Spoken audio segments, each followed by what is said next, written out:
What's up, guys? Just a quick financial update for you. So right now, new week, new loss. Stocks have not been doing well, but if you account for stocks not changing, we basically just been seeing a steady upwards trend. Now stocks go up, stocks go down. They're pretty volatile at the moment with Donald Trump saying all the shit that he's saying.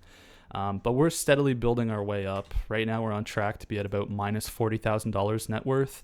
And the start of the year, we're at minus 63,000. So that basically means that in 1 year, we've increased our net worth by 22,000, which is pretty good. If you just take off the stocks right now, projecting, it's about the same. But we are in a pretty big down period, as you can see. Long term, I think we might be able to get this number a little higher. So let's talk about where my money's going. I filled in a new block for July. We can see groceries are at $638, which is a little bit a little bit above the average. Gas is $336 per month. And I'm spending getting to and from work. That's a little bit below average. Electricity, it's getting hotter, so we're using the AC, above average. And eating out, also a little bit below average, pretty good. We've been trying to save money because we're trying to save for our wedding. So if I look at my expenses, $3,600 per month. I'm getting paid about $4,100 per month. That leaves me with $579 left over. And I have my allocations a little bit wonky right now. So we've had to spend quite a lot of money because our dog actually recently got very sick. I'm not going to lie, it kind of sucks to spend so much money going to the vet, but it is what it is. I mean, it's not like, yeah, let the dog die, we're not spending this money. I mean, it sucks, but that's life. So I've changed my percent allocation of my free cash to be more on the rainy day fund than the FHSA wedding and RSP, but I'm hoping to change that probably in a couple paychecks once I've boosted up that rainy day fund. I'm driving a 2009 Honda Fit. Like, I need to have money for repairs. That shit's breaking down all the time. So right now on my paychecks, I'm putting about $13 bi-weekly into my FHSA, $14 in the wedding, $13 into RSP, and about $220 into my rainy day fund. This is pretty important right now just because I also want to travel. I know this sounds crazy because it's like, dude, you got massive debt. Like, you don't have a lot of free cash. Why are you even thinking about traveling? But let me put it this way, okay? I've got $120,000 of student loans. Let me pull up Desmos here. This is classic. Okay, so let me put it this way. My student loan is $120,000 approximately. I'm paying $622 a month. So it'll take me about 16 years. And right now I'm 26. So I'll be 42. I'll be 42 just finishing paying off my student loan. Joe Biden, wake up. So I'm going to be paying off student loans forever. Yeah, I've got a lot of cash for my student loan that I saved up just in boring, dividend stocks, shit like that. So that's good. That definitely does add to my income just in terms of dividends, but that's like $100 per month. That's nice, but damn, I'm going to be paying student loans for a long time. So I need to think a little bit more about like living in the moment.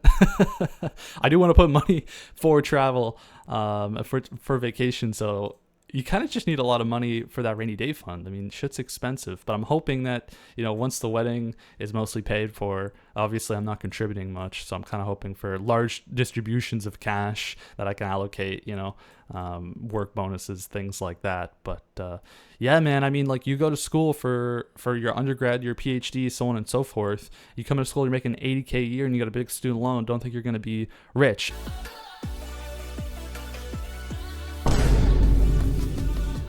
But man, even $1,600 for rent isn't that bad compared to the rest of Canada. I mean, Vancouver, they're at $2,800 per month on average. And that's actually seen a decline year over year. I mean, $2,500, basically $2,600 for Toronto. So $1,600, I mean, we're towards the end of the range here, looking at like Quebec City. I would say $1,600 is pretty average for the area. It used to be maybe 3 years ago about $1,000. Right now I have a small 2-bedroom, like 600 square feet, like really small. But prices have just skyrocketed for living. I mean, I don't even think I could afford to pay $2,000 a month right now. Well, maybe I would, but it would take off a lot of money. So I guess you can.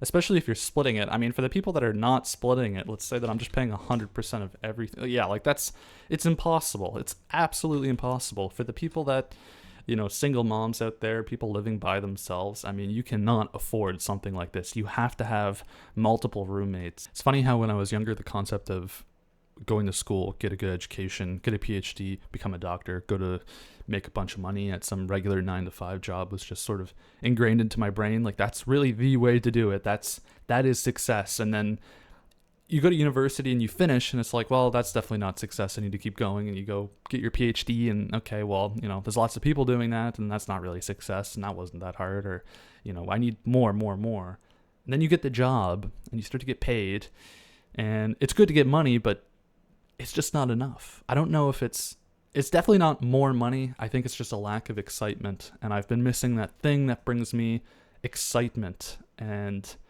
feels like it's truly mine. And I've been trying to look for that and take steps towards that direction. I started reading 4-Hour Workweek recently, which is a pretty good book, about a 10th of the way through. So we'll see in a couple weeks how I feel about the book in total.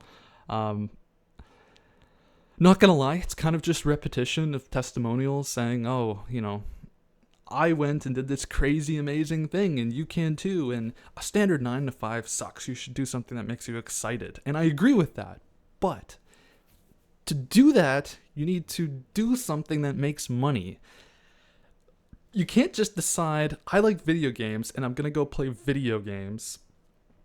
Oh, but you could stream though. No, but I hate streaming and I'm not going to stream. Okay, well, then you're not going to make any money. You're going to be fucking homeless. So you need to do something that actually contributes towards building wealth.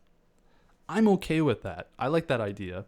But the thing is, I don't know exactly what I can market about myself. I mean, there's so many people online that make YouTube videos talking about this and that, but they have like actual, finance experience. I have no finance experience. I just like numbers.